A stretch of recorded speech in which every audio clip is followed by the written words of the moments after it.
with something that can put a bit of pressure onto the Galio to push him in. Viktor does that quite well, but also falls under that category of another immobile carry that we can see pretty much all of WE's champions be able to get on top of quite easily. So explain to me a little bit about top esports here, because what I see is a comp that can really try and threaten backline, but also JackeyLove from head to toe will try and get there himself, if that makes sense. What do you want to see here? I feel like top esports comp is it's a good word. A hodgepodge of of random things thrown together. And actually, right now they have Vayne mid and Viktor. This could work. Obviously, Vayne will do quite well if she is up against the Galio. Oh, and JackeyLove back on the Viktor that we've seen in this tournament, that we've seen a lot of Viktors in the bottom lane in 10.24 and 10.25 alike.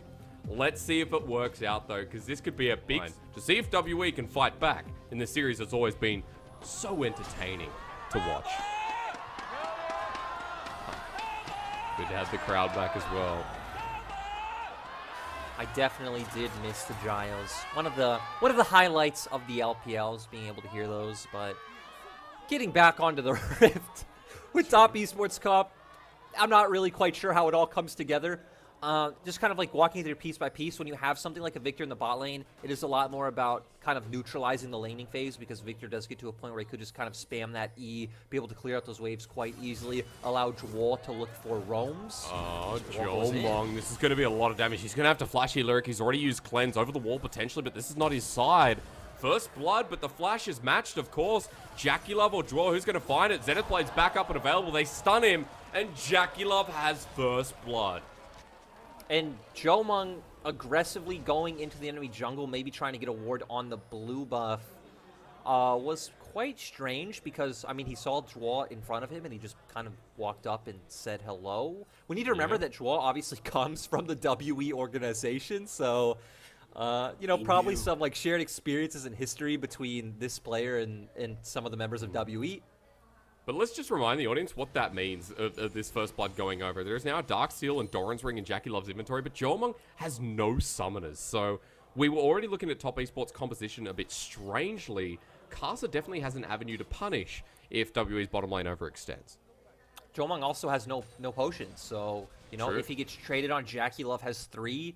They're going to be able to do really well. Also bringing out the biscuits. Missing still looking for the trade, but again, ultimately, Viktor doesn't have too much, like, necessarily kill threat in this laning phase. It is just kind of about farming up. You could look for punishment coming out with your E. Your Q also has a very high base damage, so you have some avenues to put back damage, but you're not very strong walking forward and looking for those aggressive trades. The thing that I want to highlight and what I want to keep my eye on is this mid lane matchup, because Vayne has a ton of power against this Galio. If Galio does look to E forward, you have the Condemn coming out from Knight. You have your 3-hit passive coming out from the Silver Bolts. So you're going to be doing a ton of damage to Shanks in this mid lane. So for me, it feels like top esports comp is quite snowbally. You want to just kind of get one of your lanes ahead and push out advantage full force, where WE's composition obviously comes together a lot better, more holistically with this 5v5 running in, getting on the enemy backline. Definitely makes a difference if Karsa can get the steal here. Walking up, Ghost popped, he takes it away. Cool guys, don't look at blue buff explosions, and beishang has lost that invade potential. He's even laughing, I love it. Karsa just, you know, grinning, goes to the opposite side. Top esports, again, it's a bit strange when we highlighted Warhorse for their draft in Game 1, saying, hey, you know, this is a man who's going to bring it all together. And then we see here in Game 2 having a bit more of an interesting idea, maybe bringing that mad scientist aspect that FPX had over to top esports. Well said. Karsa on Scuttle side this time around. Level 4 picked up a bit early while it is the invade for Gromp. I'm sure beishang a little bit angry about losing that blue buff steal. But across the lanes, you'll see a big CS advantage that you were mentioning before. And crucially, it is through that mid lane, as expected, 25-12 right now. And Shanks just holding back in the lane while Knight stacks up this cull. And it's going to be a slower game from the side of top esports, right?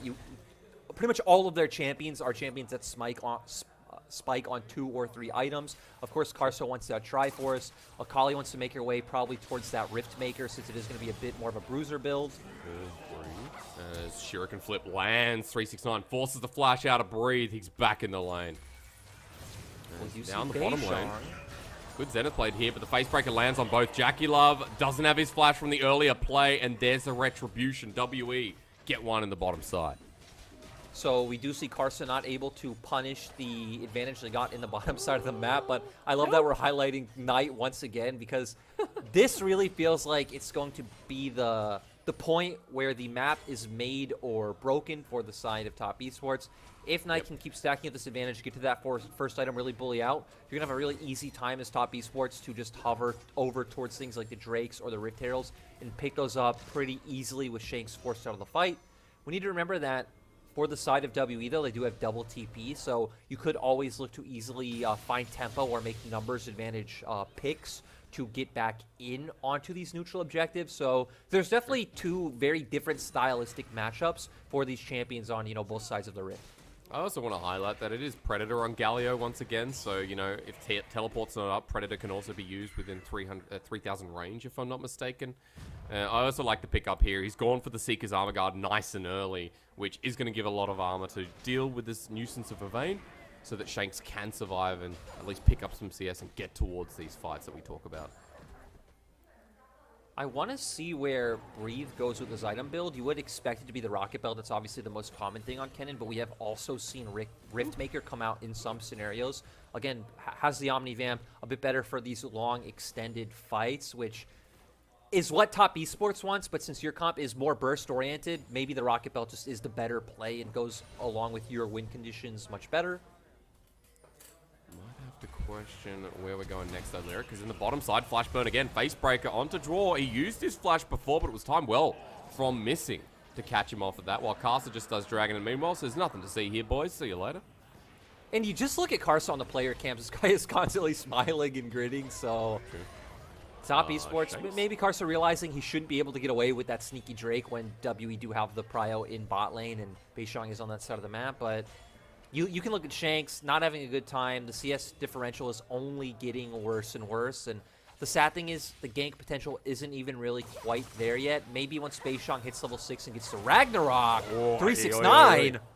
Big boy Akali. That's the slicing Maelstrom forced out with the flash as well. Now we're getting a dive in the bottom lane. JackeyLove says, help, get me out of here, but Missing will actually be the trade-off in the end. A 1-for-1, but the 80 carry of WE stays in lane while Jgl catches the remnants of this wave. Yeah, this is a weird scenario, right, where it was 3 versus 1 in bot side, so the fact that it's a 1-for-1 is pretty good for the side of Top Esports, right? You could lose out more, but JackeyLove missing out a wave of XP, missing out on gold, hurts quite a bit. As you know what, Shield of Duran doesn't have the same effect because Knight's going to attack you anyway, so not the greatest. I think at this point, Lyric, I'd be waiting for what happens with Beishang next. He's really been attacking the bottom side, and every time he shows on the map, Karsa goes and takes something else. Before it was Dragon, this time it was the blue buff up on the top side to deny from either Shanks or Beishang. So Karsa making a nice little bit of advantage for himself as well. Supports just show up mid. And going back to your point about what we should expect next from Beishang, maybe since your bot lane has been winning out in this bottom side of the map, we've seen Beishang constantly hover, you could look for some kind of play where you force in lane and look for that top side Rift Herald play, but actually it's TS going for this play. With both 80 carries left down there solo, JackeyLove is just able to eat the wave, push it in, and now we're going to see Top Esports go for that top side neutral with 369 also pushing in lane. JackeyLove can go back to the lane's natural places. Missing over the wall. Wants a Facebreaker, but there's going to be a lot of burn damage. He gets the shield from the Haymaker, but the Onslaught of Shadow is too easy. A 1-for-1 trade for now, but I think Top Esports are still okay. Shanks going to be next, and you've just given kills over to Knight. Again, we saw how it worked in Game 1. It was very weird that Missing would go over when there's 4 members of Top Esports. We saw Jiumeng was still in the bottom lane, catching that wave that JackeyLove had pushed out. Sure, you have Shanks who can follow up. Beishang also ran in as well, but it's a 3v4. You have a numbers disadvantage. This was quite bold. He goes in. Again, Galio ult comes out. Beishang to the fight. Missing gets burnt pretty much right away. Sure, Dwal goes down as well, but we see Shanks get caught in that Viktor W. Beishang also going down to all of Knight's DPS. 369 doesn't even need to join the fight. Just pretty much there for moral support being a bro. And we do see that Top Esports aren't going to be able to pick up the Herald, and now WE are going to be the ones who are able to get tempo back on the map from, dying, pretty much getting a forced reset and being able to come back. And bringing out a lot of ultimates from top esports as well. So they're going to leave this. Herald to go down for WE, the only redeeming factor after that play. Despite the fact that they are 1,500 gold down. And you talked about the draft coming into this, how we needed to see the snowball. Like, that's really what top esports wanted to do. Well, they've definitely done that with the 40 CS discrepancy through mid and the noon quiver. Plus JackeyLove getting a bounty too on this Viktor. They're in very good positions to keep the ball rolling through the next couple of Dragons. I'd also like to rephrase that a bit, because when we say snowball, right, it makes it sound like this comp is early game oriented, when it definitely isn't, right? We highlighted these are pretty much all late game champions. The thing is, they interact in very different ways, right? We have certain champions who run forward, like the Leona and the Hecarim. You have Akali who wants to come off a flank, a very short-range AD carry in a Vayne, and a very long-range control mage who wants to like play off zoning and positioning in a Viktor. So it definitely does well the later the game goes, but since it interacts in such a kind of disorganized way, I think it's definitely much more suited to get some of these advantages earlier on in the isolated 1v1s, when it seems like they pick these champions to find advantages in those individual lanes, like the Vayne, for example. Which speaks very much like top esports, and something you've also taught me throughout the years, as we just see a bit more trading through mid, and boy, that's a big deal, is how comps interact is always more important. As Bree's going to use the ultimate on the top side to clear the way, but 369 doesn't care. He's got the shuriken flip. He's going back in to flash away from Breathe. Oh, that was so slick. He should have been dead. It's still nice play coming out from 369. Overall, big win. You burn a flash from Breathe. You're going to push in this wave. He's going to be forced to use his TP as well. So seeing the dynamic of this top lane matchup with Breathe getting the best of 369 in game one, and it's, you know, falling on its head this time around. Okay, Night Hunter used. There's the condemn. You can see WE were found Knight as he's recalling, so they pop the ulti, and he's going to have to stick in lane. While Cloud Dragon's up, he doesn't get the reset he wants on that first item, Lyric. So WE now know, and they're positioning in front of Drag. Ooh, but look at Breathe. He's heading straight down, so he will be here first. Yeah, Showstopper used, brings JackeyLove back in the fight, but he's in AoE until Jiumeng takes him over the wall. WE are going to trade 1-for-1 in this case, though, as Draw is getting engaged on. Undertow at the ready. Onslaught of Shadows doesn't reach Jiumeng, but Knight's now here. The Hecarim, Galio ultimate in a choke is perfect. And WE have won this fight. It's now all up to Knight if he can get one pick off. Shanks over the wall is where Knight flashes in the end. And it is WE win, means Dragon in their pocket too. JackeyLove just walking too far forward. This get caught out by Missing. Great find by him with that Hex Flash.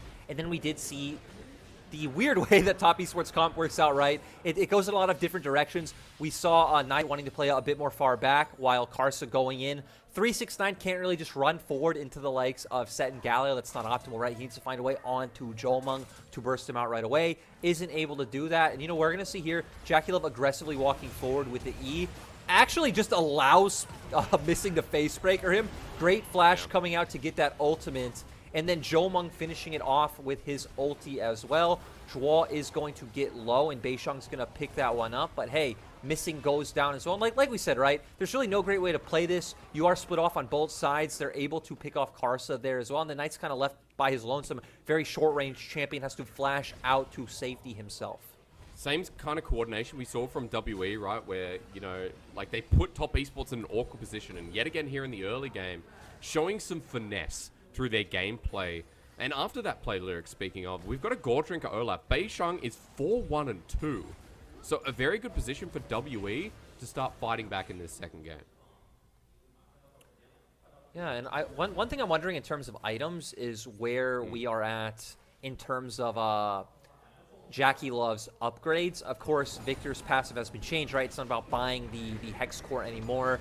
It's about getting Hex Fragments. You get 1 for minion kills, 5 for large minions, 25 for takedowns, so you would assume he definitely at least has 2 of them. Boy, it's a Vayne versus a Kaiser. I think Vayne wins. Knight has a Mortal Shield Bow. He wants a healing up as Shanks teleports in, but it's too late. Meanwhile, Missing between two. It's a sandwich, but JackeyLove, it tastes off. With the 1-for-1 here, Jgl getting targeted next. One more undertow necessary, but beishang way too far away as Karsa is going to chase this up with his Ghost at the ready. WE lose 2 members, but top esports only take JackeyLove. This game has been complete chaos. It's really reminiscent to game 1 and what we talked about with the series, that it's really going to come down to a lot of individual mechanics, a lot of proficiency on individual champions, and like, let's say like small scenario decision making rather than how these teams play around objectives and know their win conditions. It's not about that. It's coming down to these isolated scenarios where top esports have been getting the better of WE for the most part, but hey, gold is still pretty much even. Kills are even. Dragons are even. So both teams still very much in this game. And looking at beishang, he is absolutely terrifying. He's huge. A big reason, you know, a lot of these LPL junglers have been looking at Olaf is because with that Gore Drinker, that one item makes him so strong, as we saw in that last little engage. The ability to skirmish for such a long period of time with a low cooldown on that item. He's up 20 CS as well, by the way, over the now Trinity Force Hecarim. So, jungle diff in this game, seemingly going towards beishang. We also need to remember one of the reasons we highlight 1 and 2 item power spikes so massively now is because of the dragon changes in Season 10, right? Where now we're almost always on soul point somewhere between 20 and 25 minutes, so we're not really getting to that 3 or 4 item mark. 3 items is pretty much late game, like ultra late game at this point with where League of Legends is at. So champions like Olaf that spikes you off 1 item are massive right now. Also noting the big pickup from Hecarim as well is going to feel similar. Across the board, we've actually got the baby Rage Knife for Knights. So the Immortal Shield Bow and with the Rage Knife means his on-hit damage is going to be quite large. The level 11 Vayne now getting in position. Dwarf starting this one in front of the Rift Herald. They've found a pick, and it's Shanks going down. Unable to use the ultimate. That's a core part of the kit. It's Jiumeng, the target for Karsa. Everyone in. Slicing Maelstrom, though, for Breathe. Does it bring it back? A little too late to the parties. JackeyLove matches the flash. 2 low health bars. This is yummy. Christmas ham, Christmas turkey. Put that aside when you have 2 low health bars in League of Legends. It is a free meal. Just been amazing to see out from top esports this game. They're going to secure this Herald as well. And with Dragon up in 50 seconds, right, you have the resets come out, you secure your vision on the bottom side of the map, then you can just drop that one to secure push in any lane you want. But top esports saying no, they just want the immediate gold now from this mid lane turret. Not sure if this was the best call when, again, you could have used this in like 30 seconds to force WE in a position to answer, and this Herald still would have gotten the turret regardless, but maybe wanting a bit more injection of gold for some immediate power spikes right now.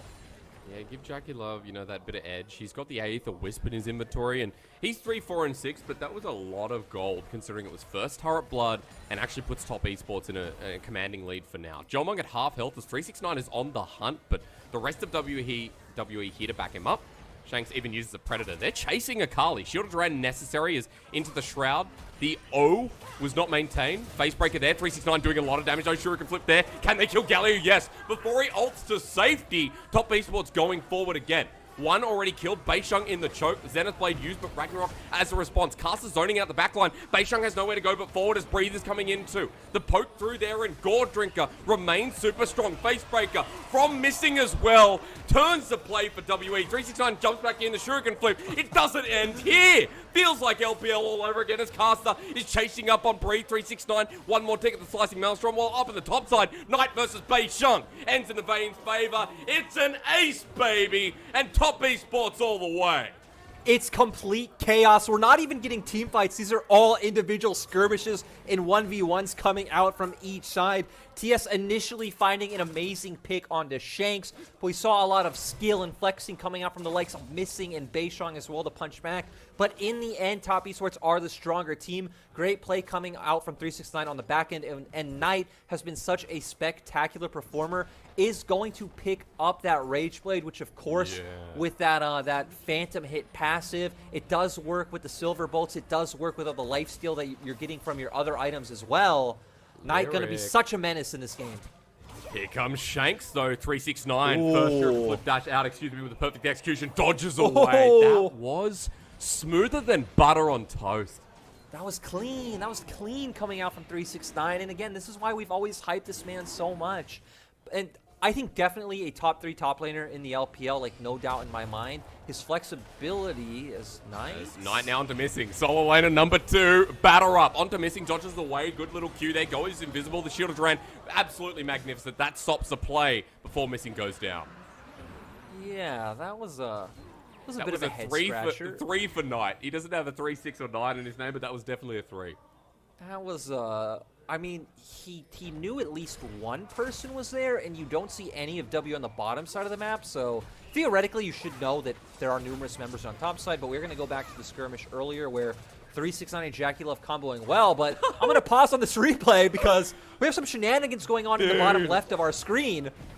Finals, baby. We've actually got a shutdown there going over to the Galio who sorely needed it. Shuriken flip well dodged. The Solar Flare comes through.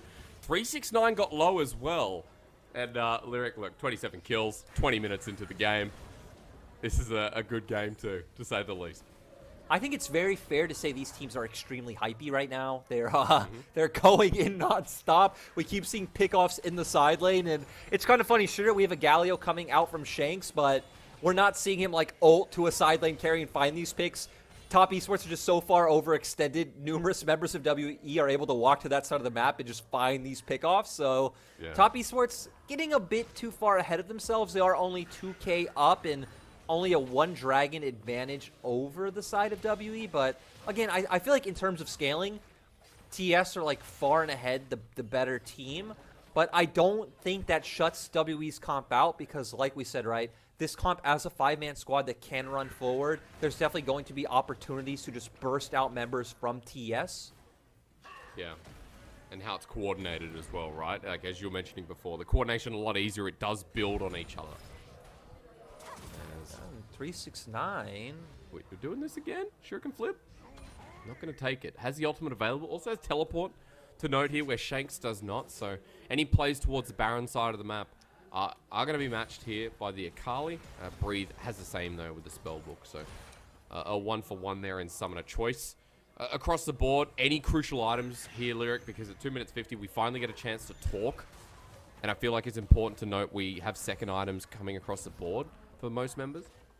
I feel like when you look at both teams, the two most crucial members on each side right now, for me, even though Breathe is quite far behind, I think the fact that he has Rocket Belt and Zhonya's is pretty big for, again, being able to get on that backline with his ultimate and then being able to buy time for members like Beishang, Shanks, and Missing.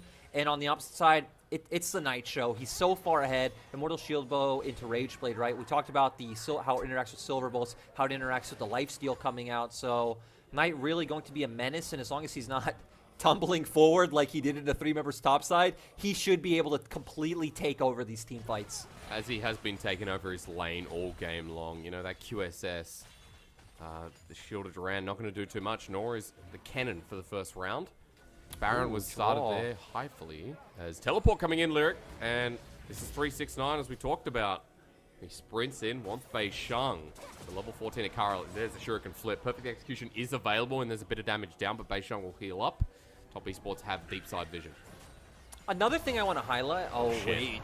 Oh, man. Missing's coming in. That's a flanking angle, but he only gets one with a face breaker. Goes down immediately. 369 takes him while in the backline. Gets that assassination. Karsa's there too.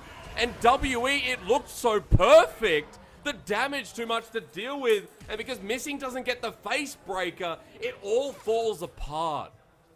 I feel like there's so many members of TS we need to highlight. I want to talk about JackeyLove because sure, he might be dying a lot, but he's still playing the same as he does with a lot of champions like Ezreal. He's positioning to deal as much damage as possible. The problem with on Viktor, it's a lot harder, but hey, we're still seeing him put up massive damage numbers. And 369 might not have the highest KP, but he is playing with so much swagger. He's constantly going in, taking these aggressive angles. He's comboing these skills perfectly to always be right out of arm's reach. And it feels like TS, like we said, we keep highlighting this mechanical individual ability. It really feels like they're bringing these champions to kind of like the height of what they can do, even if it might not come together in the best way. And we're going to see it here where this was massive coming in from Missing. It looked like he found the perfect angle onto Knight. On 369, I'm sorry, 369 able to get away. Like you said, the face breaker not able to get out. Keep your eyes on 369, able to get to the back of the fight so Karsa can finish off beishang. We see Shanks not really able to do anything with Jiumeng left on the opposite end. It's just a massive win coming out from Top Esports.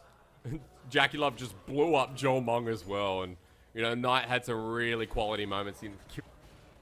So many things to highlight. And while it is sad for WE, they don't get that miracle flank. It is still quality play from Top Esports. Now to the tune of almost 7,000 gold at 24 minutes into the game. They have an Infernal Rift for the taking, and this will lead them to Soul Point with absolutely no contestation from WE. Game 2 feels like it is getting more and more sealed. and that one member can take on 3 from Top Esports. And the gold lead as well, right? We're up to 6K for the side of TES, and this was more of what we meant with when we talked about like snowballing early, right? It's not necessarily about that your comp needs to win early on in the game. It's about that you have some really good lane matchups so you can really push really far forward if you give them a bit of attention. Is missing. There's the flank again. That's a 3-man facebreaker, but the Galio Hero's entrance only hits 1. JackeyLove low, and he's dead. Beishang gets into the backline, and although he dies, maybe Breathe brings him back with a slicing Maelstrom. But the problem is Knight. Still alive. You can't take down one carry and expect to win. Onto Jiumeng. Hit necessary, but he doesn't care. In the end, it is a triple going down. Everyone gone from WE, and Top Esports are so damn hot right now. And I love it. With Jiumeng playing so much Vayne, with Uzi still missing from LPL, it's great to see Knight step in and say, hey, I can show you guys how this champion is meant to be played. And TS taking such a commanding lead in this series so far. Death timer's kind of short on WE. Top Esports probably not able to close out right now. But this game feels tough for the side of WE. It feels pretty in the basket. They showed them the blue steel. WE were blown away. Teleport through the mid lane. They want to fight it to the end, and I agree. Shanks is chasing up 369 as Draw has found an escape path until, yeah, he's probably dead. Gonna use the Baron buff to give a bit of boost to the minions, but he's dead at the very least. WE is still trying to get that pick. Sadly, though, there's nothing up on the map. No Baron, no Dragon. You can potentially push in top wave in time to at least pick up one turret, but at this point, the gold lead has ballooned to 9K for the side of Top Esports. We have Phantom Dancer coming out from Knight, and we're just going to continuously update you guys on items if you don't know. Phantom Dancer now obviously not giving you the shield, just gives you some extra attack speed in there. But going into the replay, we see them looking for the pick. Missing once again, going in with that flash and ultimate. Missing does go down to start off the fight, but Shanks looks like he's caught out. He's too far forward. 369 will get this easily. JackeyLove, if not, he'll just take the kill. This is like you're playing solo queue. You guys do all the work, and the AD carry who didn't really do anything comes and steals the kill, but it is 369 who secures it in the end. Another one down. It's now almost 9,000 clean. Hey, 26 minutes in. To be fair, I'm sure once we get to post-game and see the damage graphs, I bet JackeyLove's going to be up there. He's been involved in 21 of these 25 kills. Looks like he's the highest KP on the team by far. He has been in there, though, and he has died a lot there. He has been in there, exactly. He's for better or for worse, absolutely. He's got a badge as well, and at least now if he goes in, you know, a lot more safety. But, you know, we're not talking about that. We're talking about how Top Esports end the game. A lot of resources available, a lot of turrets to take. And Baron has timed out, and for Top Esports, that won't stop their push here. Is Missing for the flank, and he's going to run away. This is the one play left that WE can make.